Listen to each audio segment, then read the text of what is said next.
Nah, tanggal 31 Desember tahun lalu sempat ada surat edaran begitu dari Kementerian Kesehatan ke rumah sakit ini terkait dengan penghentian kontrak mereka dengan BPJS dikarenakan rumah sakit ini belum memenuhi syarat akreditasi. Namun 5 hari kemudian keputusan tersebut dibatalkan dengan adanya konferensi pers yang baru Anda saksikan. Nah, kami akan menjelaskan kenapa sebenarnya rumah sakit tersebut diputus kontrak ketika kita tahu permasalahan BPJS begitu banyak. Orang mengantri di mana-mana, bahkan orang ditolak di rumah sakit ketika ingin menggunakan fasilitas BPJS.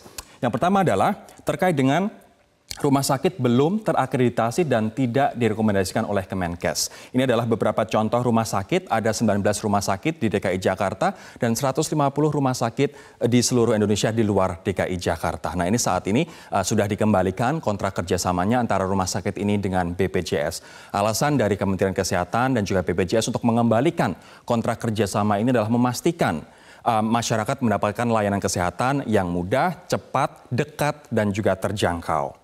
Nah, sementara alasan yang kedua adalah rumah sakit tidak memenuhi syarat rekredensialing. Nah, rekredensialing ini pemirsa ini artinya adalah rumah sakit perlu memperbaiki fasilitasnya sesuai dengan hasil monitoring, hasil evaluasi secara berkala sehingga memenuhi syarat-syarat kredensialing dari Kementerian Kesehatan.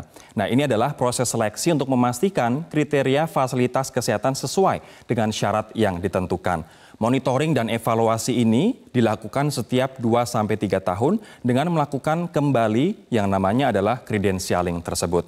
Kredensialing pemirsa berbeda dengan akreditasi karena akreditasi tidak memiliki konsekuensi kontrak atau hanya menetapkan suatu standar tertentu.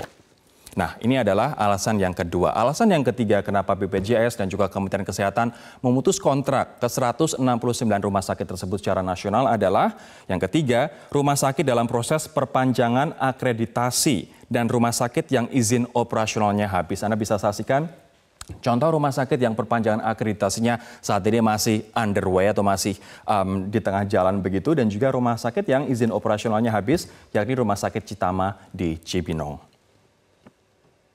Nah, terlepas dari masalah akreditasi seperti yang kita tahu dari pemberitaan atau mungkin Anda salah satu masyarakat yang mengeluh terkait dengan fasilitas dan juga layanan BPJS, kita sekarang ingin membahas terkait dengan apa saja sebenarnya masalah yang dihadapi oleh masyarakat di tingkat bawah terkait dengan layanan BPJS ini di rumah sakit. Yang pertama adalah metode berjenjang. Kita tahu tujuan metode berjenjang adalah baik, yakni masyarakat yang misalnya sakitnya ringan, ya mereka harus ke puskesmas terlebih dahulu sebelum nanti dirujuk ke jenjang rumah sakit atau layanan kesehatan yang lebih tinggi sehingga pasien tidak menumpuk begitu di rumah sakit. Namun metode berjenjang ini juga banyak dikeluhkan oleh masyarakat dikarenakan di puskesmas mereka masih harus mengantri, kemudian dilempar ke rumah sakit dengan layanan kesehatan lebih lengkap, mereka juga masih harus mengantri lagi. Ini artinya mereka menghabiskan waktu berjam-jam untuk memenuhi yang namanya metode berjenjang ini.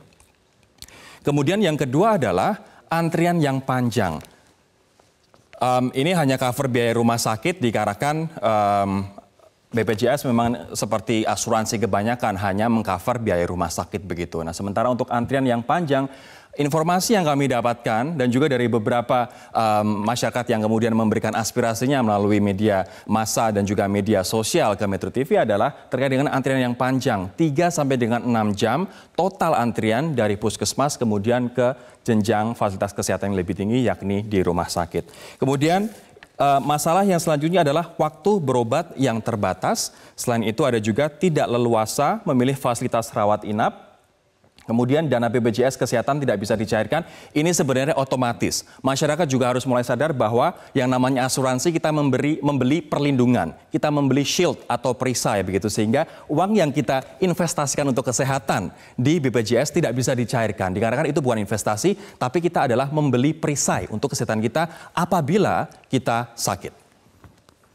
Kemudian ada juga tambahan biaya jika ke rumah sakit swasta.